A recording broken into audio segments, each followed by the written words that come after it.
Madhya Pradesh was also one of the few rare states which talked about, how what its plan is to be a Viksit Madhya Pradesh, just as the Prime Minister has talked about Viksit Bharat. So clearly the state government is very aware that it also, as Bharat moves towards Viksit Bharat, Madhya Pradesh must also move towards Viksit Madhya Pradesh. And in that context, it laid out that now that success in agriculture has been achieved, while they will continue to build on that success in agriculture, the big ambition in the next several years is to industrialize Madhya Pradesh.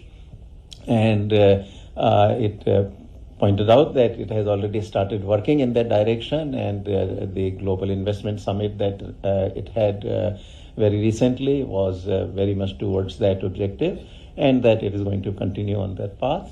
And it then gave more detailed discussion of industrial policy as it is being evolved, industrial policy as it is going to unfold over the next several years, policy on tourism, policy on energy.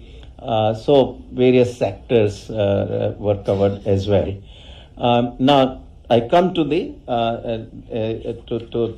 Madhya Pradesh's recommendations on the basic issues of vertical and horizontal devolution. There was also section I should mention, very well done sections on both the local bodies, rural and urban, as well as on disaster relief. So all of these were very well covered fully, which all the members of the commission and myself, we all very much appreciated when we spoke towards the end of the meeting. So now on two major kind of areas which where the decisions are to be made by the commission. The recommendation of the government of Madhya Pradesh on vertical devolution was, I'll explain, this requires a little bit of explanation because Madhya Pradesh is one of the rare states also which has gave some more details in this regard. What has been happening is that, traditionally,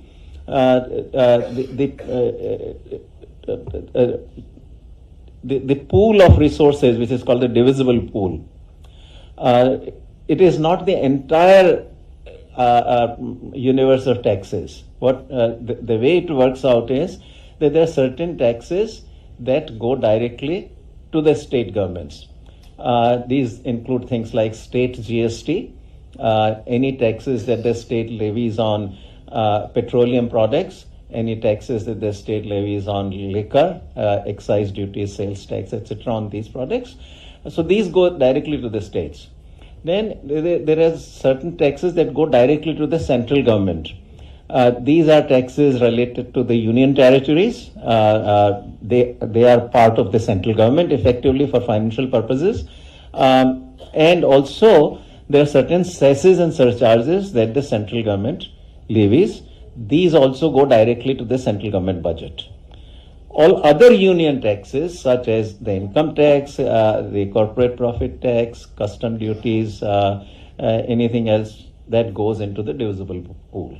So the bulk of the union taxes actually are part of the divisible pool, but cesses and surcharges and the whatever is the can be classified as the union territory taxes, they go directly to the central government.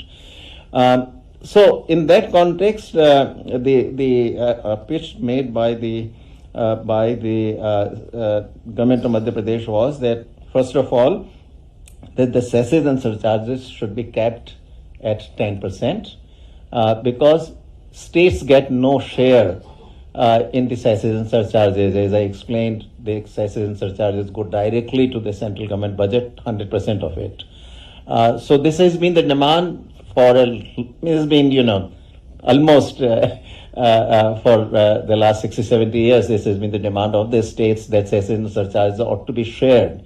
But Constitution really doesn't allow that. Constitution gives the cesses and surcharges in entirety to the central government, and the pitch that Madhya Pradesh government has made is that these cess and surcharges should be capped at 10%. That's one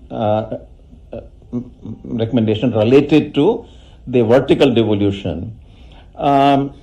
They also said that, well, if that cannot be done, well, it actually, Madhya Pradesh government pitched for going some further, that not only cesses and surcharges, but also non-tax revenues of the central government should be included in the divisible pool. And it then made this recommendation for vertical division of the resources, that if all the central government revenues, including cesses and surcharges, and non-tax revenues are included in the divisible pool, so all gross revenues are shared, then the current division of resources between the center and state, which is at 41%, is fine. If that is not done, then at least the 48% of the gross tax revenues. Now remember, gross tax revenues of the central government include cesses and surcharges, right? So they are saying that 48% of that gross tax revenue should be allocated to the state governments. This is very similar, I should say, not identical to, but very similar to what many other states have said. Other states have said that that 50% of the divisible pool should be given to the state governments. This has been easily about 16 or 17 of the states that we visited have made that recommendation. So that is about vertical devolution. On horizontal, how the revenues, how the share of the states should be divided among the 28 states. That is a more complicated exercise for the commissions traditionally. And what they do is often multiple criteria are used. As an example, 15th, so I'll use 15th commission as the example, and that will also help us understand what the recommendations of the government of Madhya Pradesh are. So 15th Finance Commission said that, look, we'll take 15% of the divisible pool, which we shall divide based on population. So, if Madhya Pradesh has, let's say, 7% share in the national population, then Madhya Pradesh gets 7% out of that 15% of the divisible pool, right? And similarly, every state, based on its share in the population, gets, meaning its share in the national population, gets the share within that 15% of the divisible pool. Similarly, area has been used. 15th Finance Commission also said that, okay, 15% will be, it divided 15% of the divisible pool based on the area. So if Madhya Pradesh has, let's say, 10% share in the national total area of India, then it gets 10% out of that 15%. So this is how it is done.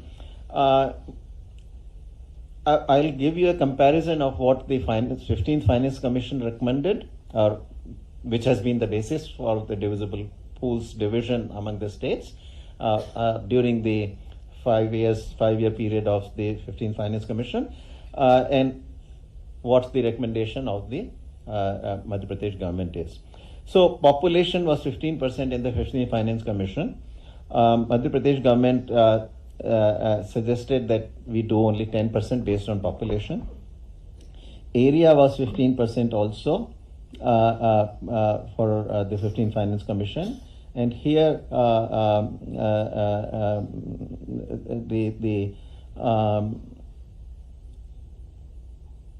let me see, this is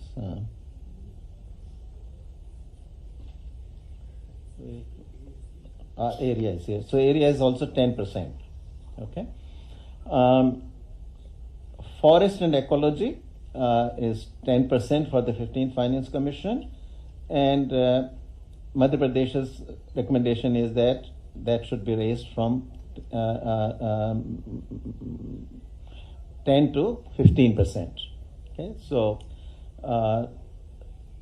instead of 10, 15%, and so population 10%, area 10%, forest cover 15%. Now Now, one of the very important criteria that especially last 4 or 5 commissions have used is the income distance. So there is a very large component of equity objective in how the successive commissions have divided this share of the states. In a nutshell, what it does is it gives a larger devolution of that part of the slice of the divisible pool. The smaller is the per capita income. So it takes the distance of the per capita income, of the given state from the richest state with the highest per capita income. And based on how much that distance is, the allocation is given to the particular state. So on income distance criterion, 15th Finance Commission had given out 45% of the total pie. So this is a very large share, 45%, almost close to half of it was done by the income distance. Madhya Pradesh naturally having a low per capita income relative to the richest, which could be either Haryana or Telangana, naturally benefits from that. So on income distance, however, Madhya Pradesh said instead of 45%, 40%.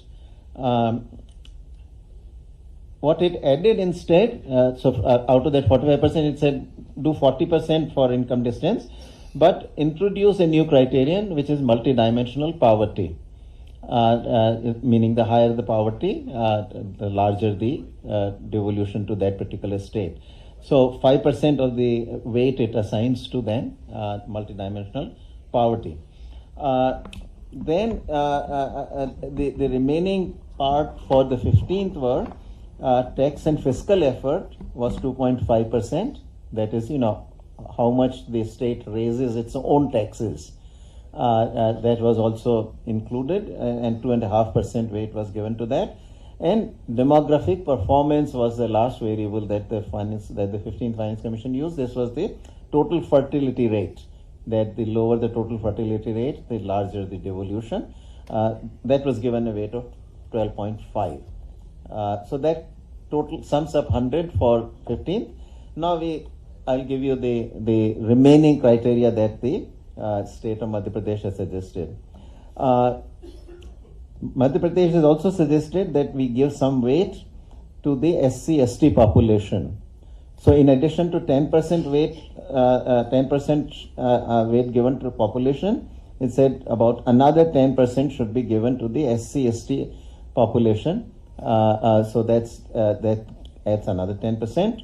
Demographic performance, TFR, the total fertility rate, it reduces the weight to 5%. And then it leaves about 5 more percent. Tax effort, it takes also 2.5%.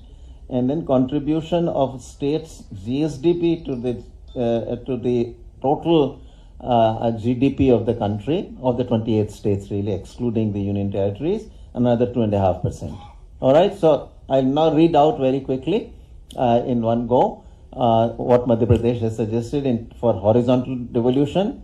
Population 10%, states share in SC/ST population 10%, demographic performance, that is total fertility rate, 5%, income distance 40%, multidimensional poverty index 5%, area 10%, forest cover 15%, tax effort 2.5%, contribution to the total GSDP, that's 2.5%. So altogether, that's 100%. So those are the recommendations, and there were certain recommendations on local body grants, increasing those grants to the local bodies. Also, division should be more between urban and rural. Madhya Pradesh recommendation is that it should be 40 for urban and 60 for rural. And similarly some recommendations on the disaster relief. So that's the total sum. We'll take the questions. Manoj, mic. Just one by one. Thank you, sir. Please. Sir, I am Manoj Sharma. I am from News 18. My question is, you must have heard that observation of the Supreme Court. Are we not creating a class of parasites? So you have been visiting, as you have pointed out, some 17 states so far. So how these freebies schemes or these populist measures by state governments, not only in Madhya Pradesh, in the entire country, how these schemes are affecting financial health of that particular state? And as a finance commissioner and as finance experts, what do you think about this? What is your take? So right now I speak on behalf of the Commission, and since no decisions have been made by the Finance Commission, I'm afraid I can't answer you that question.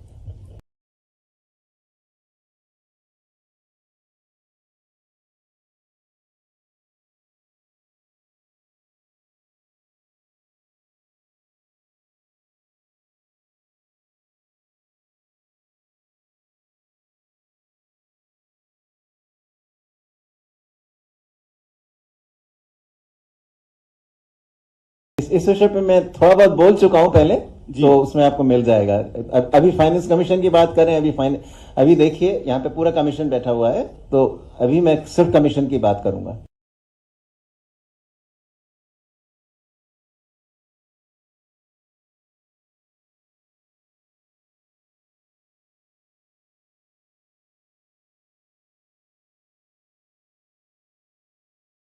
Introduce कहाँ से? मैं Nitendra Sharma, free press journal से। हाँ, सारी चीजें जो की हैं वो well with in acceptable parameters में हैं। इस पर विचार करेगा कमीशन, पर क्या निर्णय होगा वो मैंने आपको पहले ही कह चुका हूं कि निर्णय के बारे में अभी क्योंकि कोई निर्णय हुआ नहीं है, मैं कुछ कह नहीं सकता। Sir,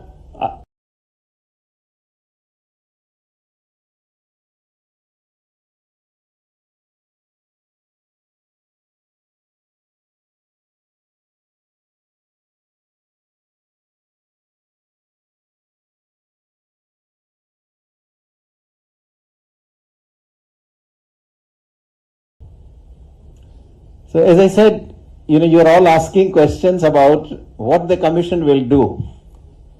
Commission can't tell you yet because no such decisions have been made. Anil, So, mic देना please. Please, mic कृपया अपना परिचय दे दें। Hello. Sir, I am Ankur from Times of India. Yeah. So, in principle, do you agree that devolution amount of MP, which is 7.85% as of now, should be increased? I would not say one or the other way because I speak for the commission. You just said that MP had a very, impressive presentation and we are doing a lot of new things. Anil, That is what the government also said.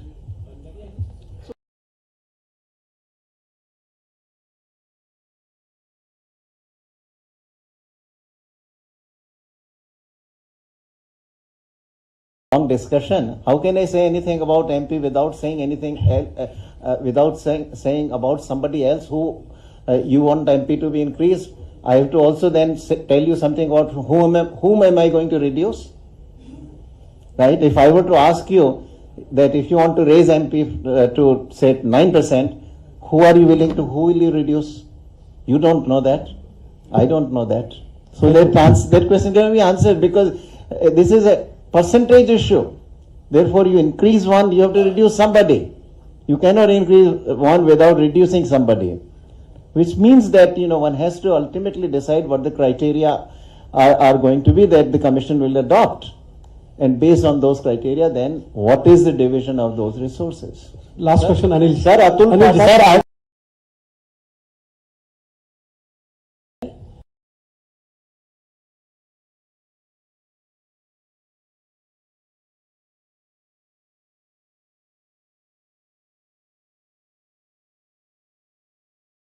का निर्णय। हाँ ठीक है, आप recommendations हमारी ultimately of course निर्णय final जो है उस सेंट्रल गवर्नमेंट अभी बहुत सारे राज्य मुफ्त में बहुत सारी स्कीमें दे रहे हैं, तो क्या आपके फार्मूले में ये शामिल होगा कि उन राज्यों को और पैसा दे दिया जाए?